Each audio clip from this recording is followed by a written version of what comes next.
नमस्कार, जनता टीवी देख रहे हैं आप और मैं हूं आपके साथ रितेश कुमार गौतम। और वक्त हो चला है अपना प्रदेश उत्तर प्रदेश का। बुलेटिन का आगाज इस वक्त की बड़ी जानकारी के साथ। ब्रेकिंग न्यूज आपको बता दें जो इस वक्त सामने आ रही है। यूपी लोक सेवा आयोग ने बड़ा फैसला किया है। छात्रों को दिखाया जाएगा पीसीएस जे 2022 का पेपर। अभ्यर्थियों को दिखाई जाएगी मेंस की कॉपी। 20 से 30 जून तक अपनी कॉपी चेक कर सकेंगे अभ्यर्थी। कॉपी चेक कर दाखिल करा सकेंगे अपनी आपत्ति। बड़ी जानकारी इस वक्त की आपको बता दें। पीसीएस जे 2022 का पेपर अभ्यर्थियों को दिखाया जाएगा। 10 दिनों के लिए यह फैसला किया गया है, यह विकल्प दिया गया है तमाम अभ्यर्थियों को कि वो अपने कॉपी को चेक कर सकें। कॉपी चेक कर दाखिल करा सकेंगे अपनी आपत्ति। इस वक्त की बड़ी जानकारी।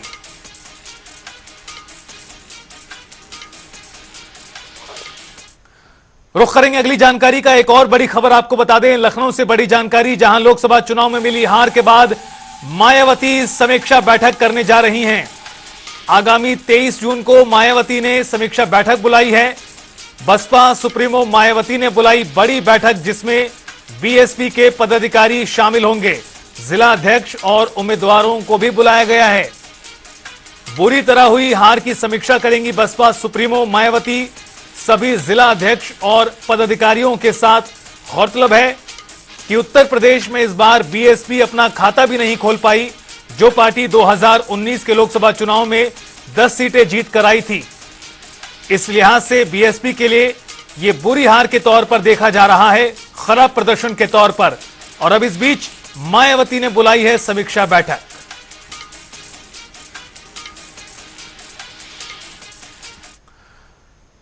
तो वहीं आपको बता दें, उत्तर भारत में भीषण गर्मी का प्रकोप जारी है। इस बीच भीषण गर्मी में आग के तांडव भी एक के बाद एक अलग अलग इलाकों से सामने आ रहे हैं। और खबर देखिए नोएडा से, जहां एक बार फिर भीषण आगजनी से हड़कंप मच गया है। सेक्टर 67 इलाके की कंपनी में आग लगी है और जानकारी के बाद फायर ब्रिगेड की टीम मौके पर पहुंची। आग बुझाने में जुटी है दमकल की 8 गाड़ियां। नोएडा सेक्टर 67 का यह मामला है जहां कंपनी में भीषण आगजनी हुई है। दरअसल भीषण गर्मी के बीच आगजनी की घटनाएं लगातार पेश आ रही हैं। न सिर्फ यूपी बल्कि आसपास के तमाम राज्यों से इस तरह के मामले लगातार दर्ज किए जा रहे हैं, जहां गर्मी के कारण किसी कंपनी में आग लग रही है, किसी गोदाम में आग लग जा रही है, तो साथ ही साथ वाहनों में भी आगजनी के मामले सामने आए हैं। और देखिए तस्वीरें सामने आई हैं, किस तरह से आग का जो विकराल रूप है वो नजर आ रहा है। सेक्टर 67 इलाके की यह कंपनी बताई गई है जहां पर आग लग गई। 8 फायर ब्रिगेड की गाड़ियां मौके पर मौजूद हैं और आग को बुझाने का काम जारी है। तो वहीं आरएसएस प्रमुख मोहन भागवत और उत्तर प्रदेश के मुख्यमंत्री योगी आदित्यनाथ की आज गोरखपुर में मुलाकात होनी है। दोनों की मुलाकात पर सबकी नजरें टिकी हैं। माना जा रहा है कि लोकसभा चुनाव में बीजेपी की हार को लेकर दोनों के बीच चर्चा हो सकती है। लोकसभा चुनाव में उत्तर प्रदेश में बीजेपी को मिली हार के बाद यह मुलाकात काफी महत्वपूर्ण है। कयास लगाए जा रहे हैं कि इस मुलाकात के बाद यूपी विधानसभा चुनाव में योगी को आरएसएस का पूरा समर्थन मिल सकता है, जिससे योगी आदित्यनाथ यूपी में और मजबूत होंगे।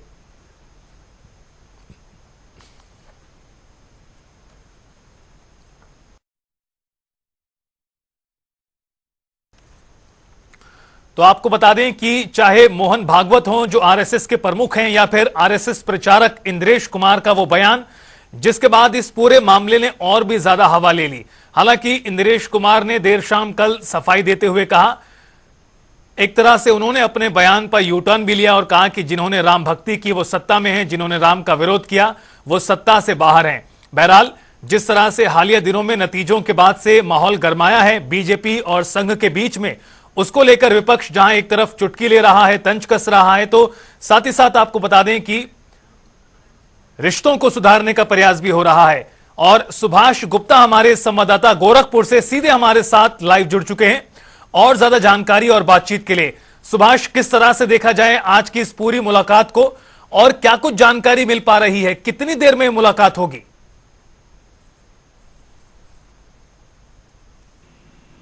जी बिल्कुल रितेश, मैं बता दूं कि मुख्यमंत्री योगी आदित्यनाथ 5:30 से 6 के बीच में बताया जा रहा है कि मुख्यमंत्री योगी आदित्यनाथ कार्यक्रम स्थल पर पहुंचेंगे, यानी कि जो एसडीएम पब्लिक स्कूल में जहां पहले से 3 तारीख से कार्यक्रम चल रहा है और बीते 3 दिन से यहाँ पे जो आरएसएस प्रमुख मोहन भागवत यहाँ पे मौजूद हैं। यहाँ पे कार्यकर्ताओं, आरएसएस के कार्यकर्ताओं को तमाम टिप्स दे रहे हैं और तमाम जो है यहाँ की जो उनको आरएसएस के बारे में है बता रहे हैं। तो मुख्यमंत्री योगी आदित्यनाथ का आगमन आज ही हुआ है और आज दोनों लोगों में मुलाकात लगभग तय है। समय जो है 5:30 से 6 के बीच का दिया गया है। और आपको ये भी बता दें कि मुख्यमंत्री योगी आदित्यनाथ और जो मोहन भागवत हैं, इनसे मुलाकात के तमाम मायने निकाले जा रहे हैं और राजनीतिक गलियारों में तमाम चर्चाएं हैं इसको लेकर, क्योंकि दोनों आरएसएस शीर्ष नेतृत्व हैं और कहीं न कहीं से यूपी के मुखिया हैं।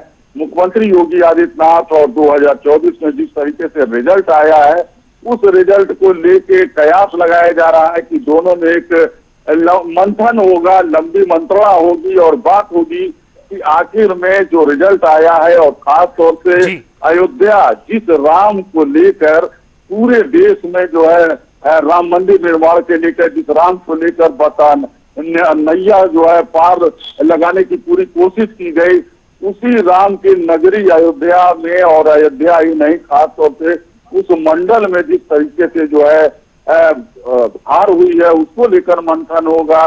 पूर्वांचल में जिस तरीके से तमाम सीटें गंवा दी बीजेपी ने, उसको लेकर मंथन होगा।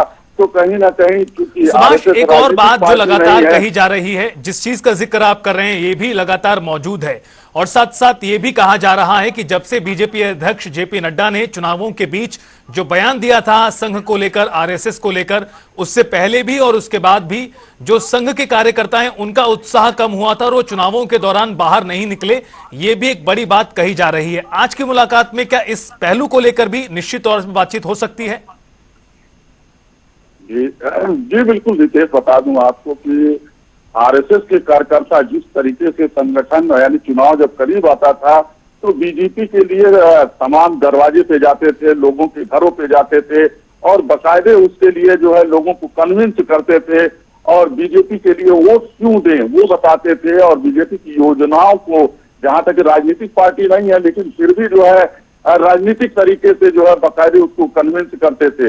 तो इस बार 2024 में जो खटास हुई, बयानों को लेकर खटास हुई, दोनों में तो उसका असर साफ साफ देखने को मिला कि जो है महाराष्ट्र हो चाहे यूपी हो, इन दोनों जगहों पे जिस तरीके से सीटें कम हुई और खास तौर से अगर यूपी में जो पिछला रिकॉर्ड 2019 का था, अगर वही रिपीट कर जाता तो आज बीजेपी को उनके जो गठबंधन के साथी हैं, खास तौर से नीतीश कुमार, खास तौर से आप चंद्रबाबू नायडू, जहां दोनों लोगों के जो है एक देश में पूरे लोग जानते हैं कि किस तरीके से ये पलटी मार देते हैं, तो इनके आश्रित न रहना पड़ता।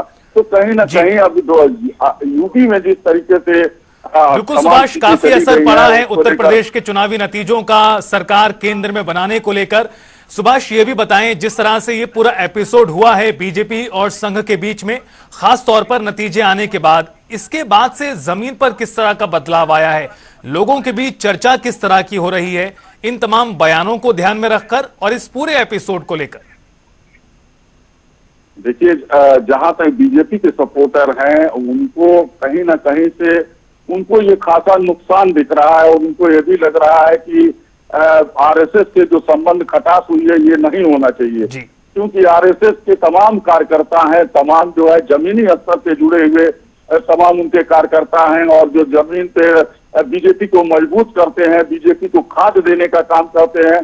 तो कहीं ना कहीं जो बीजेपी के कार्यकर्ता हैं, बीजेपी के पदाधिकारी हैं, उनको ये खटास जो है अच्छा नहीं लग रहा है। उनको ये उम्मीद जताई जा रही है कि आज जो योगी के साथ मीटिंग होगी, जो मंथन होगा, उसमें कहीं ना कहीं जो रिजल्ट आएगा मंथन के बाद, वो कड़वाहट दूर होने की पूरी संभावना जताई। और जहां तक विपक्षियों की बात है, विपक्षी लेकर इसको जो है तमाम तरह की बातें कर रहे हैं और तमाम तरह की ये बता रहे हैं कि अगर आरएसएस सपोर्ट भी करता तब भी ये नहीं जीतते, क्योंकि इस समय जो है इंडिया गठबंधन काफी मजबूत थी और इंडिया गठबंधन जो है जो जमीनी स्तर की बातें थी, जो महंगाई को लेकर और तमाम चीजों को लेकर, बेरोजगारी को लेकर, नौकरी न मिलने को लेकर, इस मुद्दों को लेकर आगे बढ़ी थी। तो उनको विपक्षियों को ये कहना है कि कहीं ना कहीं आरएसएस अगर साथ देती भी तब भी ये रिजल्ट नहीं आने वाला था। जी बिल्कुल सुभाष, अब सबकी नजरें इस बात पर टिकी हुई हैं कि जो जिस तरह से रिश्ते में खटास आई है, क्या वो दोबारा से मधुर हो पाएंगे, क्योंकि इस चीज की उम्मीद लगातार लगाई जा रही योगी आदित्यनाथ और आरएसएस प्रमुख की इस मुलाकात के आधार पर। बहरहाल सुभाष, आपका बहुत शुक्रिया विस्तार से पूरे मामले को लेकर जानकारी साझा करने के लिए। तो आपको बता दें करीब 1 घंटे का समय और बाकी रह गया है। 5:30 बजे के आसपास का समय बताया गया है जब मुख्यमंत्री योगी और आरएसएस प्रमुख मोहन भागवत के बीच मुलाकात होती नजर आएगी। और जब मुलाकात होगी तो क्या बात होगी, सबसे बड़ा सवाल यही बना हुआ है।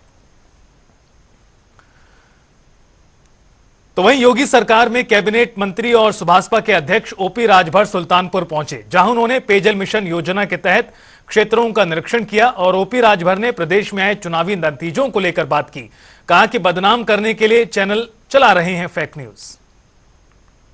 हमारी ऐसी कोई मंशा नहीं है। जो खबर चैनलों पे चल रही है वो फेक न्यूज है, पूरी तरह से वो विरोधियों की साजिश है। हम माननीय नरेंद्र मोदी जी, माननीय योगी आदित्यनाथ जी के नेतृत्व में हम लोग काम कर रहे हैं। हम लोग एनडीए गठबंधन में हैं। हम लोग जो केंद्र और प्रदेश सरकार की नीतियां हैं उसको जनता तक पहुंचाने के लिए कटिबद्ध हैं। चाहे वो आयुष्मान कार्ड गरीबों के इलाज के मामले 5 लाख रुपए का हो, चाहे किसान सम्मान निधि की बात हो, चाहे सोलर पैनल 75% सब्सिडी पर देने की बात हो, चाहे गरीबों को अनाज देने की बात हो, चाहे जनधन योजना की बात हो, सारी योजनाओं की जानकारी हम लोग गांवों तक पहुंचा रहे हैं। जो सरकार की मंशा है केंद्र और प्रदेश की, हम लोग विकास के रास्ते पर जो योजनाएं उसको जनता तक पहुंचाना चाहते हैं। विरोधी परेशान हैं, इस नाते तरह तरह के फेक न्यूज चला करके बदनाम करने के लिए ये सब कर रहे हैं। हमारी कोई ऐसी मंशा नहीं है। हम लोग एनडीए गठबंधन में हैं और रहेंगे। मिल करके हम लोग आंदोलन को आगे बढ़ाएंगे और जनता के काम को करेंगे। रुख करते हैं अगली खबर का। उत्तराखंड में पर्यटन को बढ़ावा देने के लिए आईआरसीटीसी उत्तराखंड सरकार के साथ कदम से कदम मिलाकर आगे बढ़ रही है। यह कहना है आईआरसीटीसी के सीआरएम अजीत कुमार सिंह का। हमारे संवाददाता टीएन मिश्रा से खास बातचीत में उन्होंने क्या कुछ कहा, आइए आपको दिखाते हैं। गर्मी में बद्री केदार की यात्रा का बहुत ज्यादा भीड़ है। केदारनाथ यात्रा करने वालों को सबसे बड़ी इसमें हेलीकॉप्टर की मारामारी है और वहां पर उन्हें हेलीकॉप्टर नहीं मिल पा रहा है। ऐसी स्थितियों में आईआरसीटीसी ने ऐसा प्रबंध किया है कि जो भारत गौरव ट्रेन इस बार जा रही है, ये साउथ से आ रही है, जो आगरा और झांसी होते हुए और जाएगी, दिल्ली होते हुए पहुंचेगी ऋषिकेश। तो इस ट्रेन में जितने भी यात्री जाएंगे उनको सबको हेलीकॉप्टर सेवा आईआरसीटीसी की तरफ से वो वहाँ के संपर्क करके बुक कराई जाएगी और उनको 100% हेलीकॉप्टर सुविधा मिल जाएगी। इन्हीं मुद्दों पर मैं आईआरसीटीसी के chief regional manager Ajit Sinha ji हैं, उनसे जानना चाहूंगी कि भारत गौरव ट्रेन का क्या है। जी, भारत गौरव ट्रेन दक्षिण भारत से के मदुरई से ओरिजिनेट हो रही है और ये ऋषिकेश के लिए ट्रेन जा रही है। उत्तर प्रदेश में इसमें चढ़ने उतरने की सुविधा झांसी, ग्वालियर और आगरा में दी गई है। और ये देवभूमि के लिए जो ट्रेन की यात्रा आयोजित की गई है, इसका जो खास आकर्षण है वो ये है कि इस यात्रा के माध्यम से आप केदारनाथ, बद्रीनाथ, जोशीमठ, कार्तिकेय मंदिर है वहाँ पे, वहाँ की यात्रा आप करेंगे। और ऋषिकेश उतरने के बाद 6 रात्रि 7 दिनों की ये यात्रा होगी, जिसमें ऋषिकेश से यात्रा शुरू होगी। बसों के माध्यम से आप विभिन्न गंतव्य तक जाएंगे और केदारनाथ जाने के लिए हेलीकॉप्टर की सुविधा उपलब्ध होगी। उत्तराखंड सरकार के माध्यम से ये प्रायोजित यात्रा है और सरकार के सहयोग से हेलीकॉप्टर की सुविधा इसमें सभी यात्रियों को प्रदान की जा रही है। तो ये एक विशेष आकर्षण है जो लोगों को लुभा रहा है। और ये भी बताएं कि ट्रेन जो है ये पूरी की पूरी 3rd AC की ट्रेन है, इसमें खाने पीने की सुविधा भी है। तो ये पूरी यात्रा जो है ये दक्षिण भारत से शुरू होकर दक्षिण भारत को वापसी में समाप्त होगी, लेकिन उत्तर प्रदेश के लोगों के लिए एक मौका है कि ये झांसी, ग्वालियर और आगरा से इस यात्रा का हिस्सा बन सकते हैं। इसमें जो कुल राशि है, जो शुल्क अदायगी इसमें होगी, वो तकरीबन 58,000 का शुल्क है, जो आपको EMI में देने की सुविधा भी IRCTC के माध्यम से उपलब्ध है और इसीलिए जो कम आय वर्ग के लोग भी हैं वो बड़ी आसानी से इसका हिस्सा बन सकते हैं। एक सबसे बड़ी बात जैसे अब यूपी से कोई लखनऊ से जाना चाहता है या जब बनारस से जाना चाहता है तो क्या वो सीधे इस ट्रेन में जाकर के ऋषिकेश में ज्वाइन कर सकता है? जी बिल्कुल। एक्चुअली बुकिंग की जो फैसिलिटी है वो तो जो बोर्डिंग डिबोर्डिंग पॉइंट्स होती हैं वहीं से होती हैं, लेकिन अगर कोई सीधा ऋषिकेश को भी ज्वाइन करना चाहे तो वो कर सकता है और वहाँ से 6 रात्रि 7 दिनों की उसकी यात्रा होगी और फिर उस यात्रा को समाप्त कर वो वापस ऋषिकेश से भी वापस हो सकता है या जिस जगह से उनकी बुकिंग होगी वहाँ तक वो अपनी यात्रा संपन्न कर सकते हैं। और आजकल जो है सबसे ज़्यादा गर्मी में जाने बाहर बहुत भीड़ मची है, तो इस समय कहाँ कहाँ की यात्राएं IRCTC लोग करा रही है?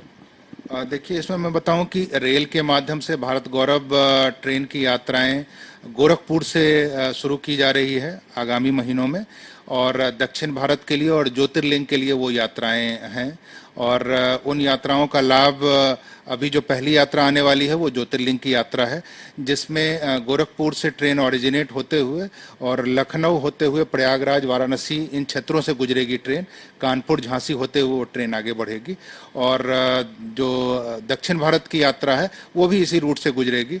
तो यहाँ के लोगों के लिए उपयुक्त मौका होगा कि दक्षिण भारत और ज्योतिर्लिंग की यात्रा ट्रेनों के माध्यम से कर सकें।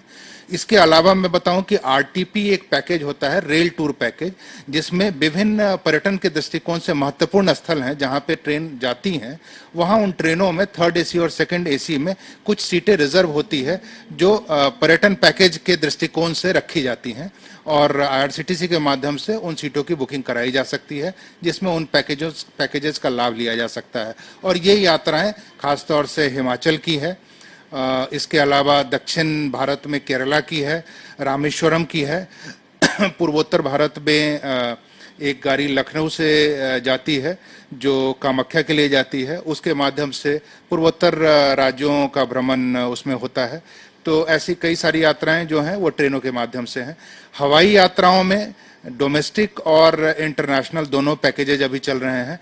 डोमेस्टिक पैकेजेज में कश्मीर और लेह लद्दाख की यात्राएं अभी काफ़ी डिमांड में हैं और जो बाहर के पैकेजेज हैं, विदेश के पैकेजेज में यूरोप की यात्रा जा रही है, फिर थाईलैंड है, बाली है, नेपाल है, भूटान है, मॉरिशस है, ऐसी यात्राएं आने वाले महीनों में प्लान्ड हैं। तो जिस सिन्हा इनका सीधे से कहना है कि जिन लोगों ने अभी गर्मी में अपने टिकट नहीं लिए हैं या अभी यात्रा करना चाहते हैं, अगर उन्होंने केदारनाथ जाना है और हेलीकॉप्टर से केदारनाथ पहुंचना है तो कम समय में बेहतर सुविधा जो कहीं नहीं मिल पा रही है उसका प्रबंध IRCTC करेगी। इसके अलावा जो है अगर श्रीनगर जाना है, लेह लद्दाख जाना है, उसके लिए भी उसको सुविधा मिलेगी। साथ ही अगर विदेशी पर्यटन की हैं तो बाली है, थाईलैंड है और अन्य देशों की बाद यात्राएँ कराई जा रही हैं जहाँ आराम से बुकिंग करा सकते हैं। कनावसन रियाद के साथ TN मिश्रा, जनता TV, लखनऊ। प्रदेश में गर्मी की मार से लोग बेहाल हैं। गर्मी से राहत पाने के लिए लोग पेड़ों का सहारा ले रहे हैं। चढ़ता हुआ पारा का प्रकोप लगातार बढ़ रहा है, जिसको लेकर वन विभाग के अधिकारी ने सरकारी वृक्षारोपण योजना के अलावा भी लोगों से पेड़ लगाने की अपील की है।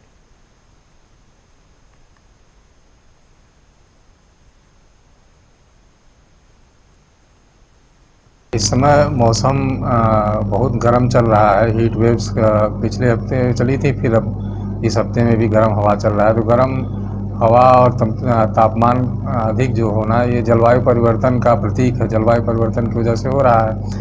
अब इसमें हम लोग यही सबको प्रेरित कर रहे हैं कि आगामी जो बरसात होगी तो उसमें सभी लोग जितना अधिक से अधिक पेड़ हो सकता है पेड़ लगाएं।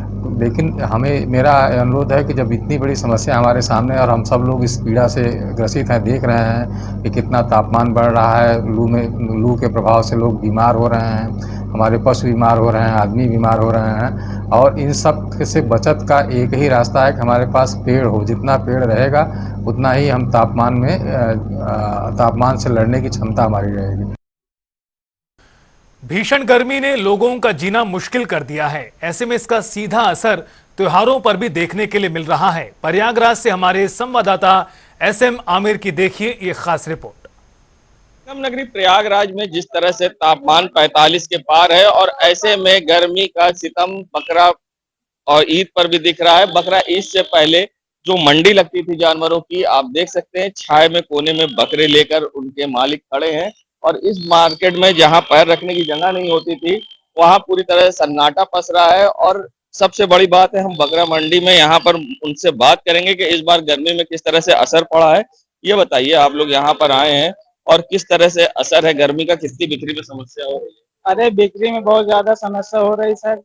गर्मी बहुत ज्यादा पड़ रही, 47, 48, 45 ऐसे गर्मी पड़ रही। बिक्री में बहुत ज्यादा परिवर्तन। इस मंडी में जिस तरह से भीड़ हुआ करती थी सुबह से शाम तक, मगर ये बताइए इस बार जानवर किस रेट के हैं और बिक्री भी किस तरह?